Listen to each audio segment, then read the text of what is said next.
ಬಳ್ಳಾರಿಯಲ್ಲಿ ಅಕ್ರಮ ಗಣಿಗಾರಿಕೆಯಿಂದ ಕೋಟಿ ಕೋಟಿ ಲೂಟಿಯಾದಂತಹ ಕೇಸ್.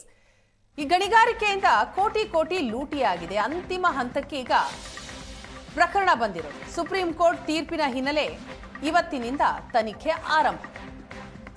ಆಂಧ್ರ ಗಡಿ ಭಾಗದಲ್ಲಿರುವ 6 ಕಂಪನಿಗಳ ವಿರುದ್ಧ ತನಿಖೆಗೆ ಆದೇಶ ಕೊಡಲಾಗಿದೆ. ಕಳೆದ ತಿಂಗಳು ತನಿಖೆಗೆ ಆದೇಶ ಮಾಡಿತ್ತು ಸುಪ್ರೀಂ ಕೋರ್ಟ್. ಜನಾರ್ದನ ರೆಡ್ಡಿ ಒಡೆತನದ 4 ಗಣಿ ಕಂಪನಿ ಸೇರಿದ ಹಾಗೆ ಒಟ್ಟು 6 ಗಣಿ ಕಂಪನಿಗಳು ಸುಪ್ರೀಂ ಕೋರ್ಟ್ ನಿವೃತ್ತ ನ್ಯಾಯಮೂರ್ತಿ ಸುಧಾಂಶು ಜುಲಿಯಾ ನೇತೃತ್ವದಲ್ಲಿ ತನಿಖೆ ಆಗುತ್ತೆ. ತನಿಖಾ ತಂಡದಲ್ಲಿರುವವರು ಯಾರು ಅನ್ನೋ ಪ್ರತಿ ಏಷ್ಯಾನೆಟ್ ಸುವರ್ಣ ನ್ಯೂಸ್ಗೆ ಲಭ್ಯ ಆಗಿದೆ.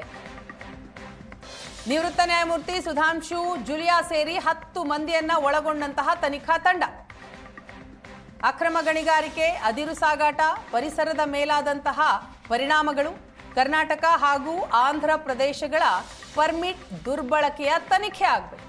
3 ತಿಂಗಳೊಳಗೆ ತನಿಖಾ ವರದಿಯನ್ನ ನೀಡೋದಕ್ಕೆ ಕೋರ್ಟ್ ಆದೇಶವನ್ನ ಕೊಟ್ಟಿದೆ. ಸೊ ಇಂದಿನಿಂದ ತನಿಖೆ ಆರಂಭ ಆಗ್ತಾ ಇದೆ. ಬಳ್ಳಾರಿಯಲ್ಲಿ ಅಕ್ರಮ ಗಣಿಗಾರಿಕೆಯಿಂದ ಕೋಟಿ ಕೋಟಿ ಲೂಟಿ ಮಾಡಲಾದಂತಹ ಪ್ರಕರಣಕ್ಕೆ ಸಂಬಂಧಪಟ್ಟ ಹಾಗೆ ಸುಪ್ರೀಂ ಕೋರ್ಟ್ ತೀರ್ಪಿನ ಹಿನ್ನೆಲೆಯಲ್ಲಿ ಇವತ್ತಿನಿಂದ ತನಿಖೆ ಆರಂಭ ಆಗ್ತಾ ಇದೆ.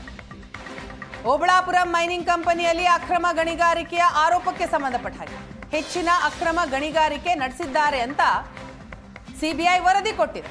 29 ಲಕ್ಷ ಟನ್ಗೂ ಹೆಚ್ಚು ಅದಿರು ಅಕ್ರಮವಾಗಿ ಸಾಗಾಟವಾಗಿದೆ ಅಂತ ಆ ವರದಿಯಲ್ಲಿದೆ.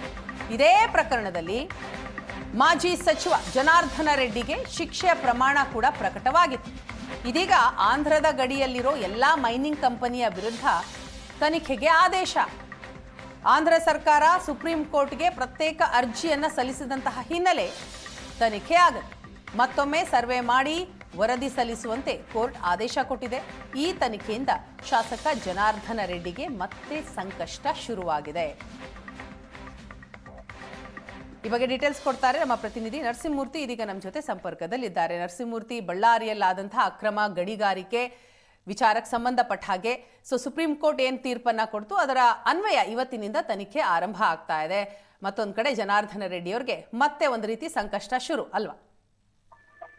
ದಿನ ಈಗಾಗಲೇ ಇದು ಬಳ್ಳಾರಿಗೆ ಅಂಟಿಕೊಂಡಂತ ಗಡಿಯಲ್ಲಿರ್ತಕ್ಕಂಥ ಆಂಧ್ರದ OMC ಗಣಿಗಾರಿಕೆ ಸಂಬಂಧಪಟ್ಟಂತೆ ನಡೆದಿರ್ತಕ್ಕಂಥ ತನಿಖೆಯ ಫಲಿತಾಂಶ ಅಂತ ಹೇಳಿದ್ರು ತಪ್ಪಾಗಲಿಕ್ಕಿಲ್ಲ. ಯಾಕಂದ್ರೆ ಈಗಾಗಲೇ ಇಲ್ಲಿ ಆಂಧ್ರ ಗಡಿಯಲ್ಲಿ ನಡೆದಿರ್ತಕ್ಕಂಥ ಎಲ್ಲ ಅಕ್ರಮ ಸಂಬಂಧಪಟ್ಟಂತೆ ಒಂದು ಪ್ರತ್ಯೇಕ ಒಂದು ಅರ್ಜಿಯನ್ನು ಆಂಧ್ರ ಸರ್ಕಾರ ಸಲ್ಲಿಸಿರುತ್ತೆ.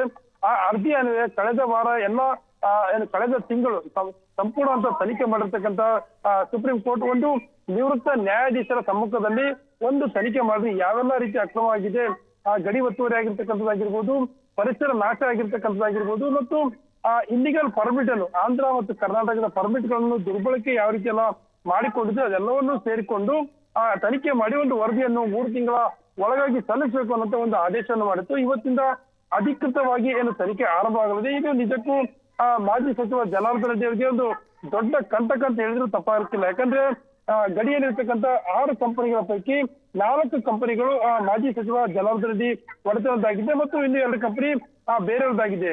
ಬಹುತೇಕವಾಗಿ ಸಿಬಿಐ ಕಳೆದ 10 ವರ್ಷಗಳಲ್ಲಿ ಎನ್ಕ್ವೈರಿ ಮಾಡಿದ ಸಂದರ್ಭದಲ್ಲಿ OMC 1, 2, 3, 4 4 ಕಂಪನಿಗಳಿವೆ. ಅದರಲ್ಲಿ OMC 3 ಕಂಪನಿಗೆ ಸಂಪೂರ್ಣವಾಗಿ ಅಕ್ರಮದಿಂದ ಕೂಡಿರ್ತಕ್ಕಂಥ ಕಂಪನಿ ಇದಾಗಿದೆ. ಇಲ್ಲಿ 29 ಲಕ್ಷ ಟನ್ಗೂ ಹೆಚ್ಚು ಅಕ್ರಮವಾದಂತಹ ಅದಿರನ್ನು ಬೇರೆ ಬೇರೆ ಕಡೆ ಸಾಗಾಟ ಮಾಡಲಾಗಿತ್ತು. ಅದರ ಮೊತ್ತ ಹೆಚ್ಚು ಕಡಿಮೆ 800 ಕೋಟಿಗೂ ಹೆಚ್ಚು ಅಮೌಂಟ್ ಅಂತ ಉಲ್ಲೇಖ ಮಾಡಲಾಯಿತು.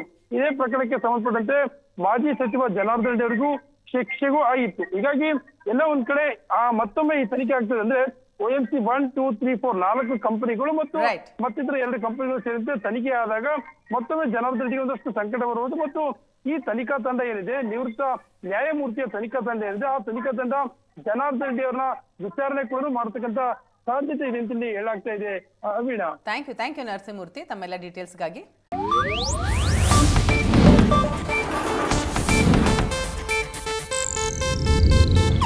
ಇದು ಏಷ್ಯಾನೆಟ್ ನ್ಯೂಸ್ ನೆಟ್ವರ್ಕ್ ಪ್ರಸ್ತುತಿ.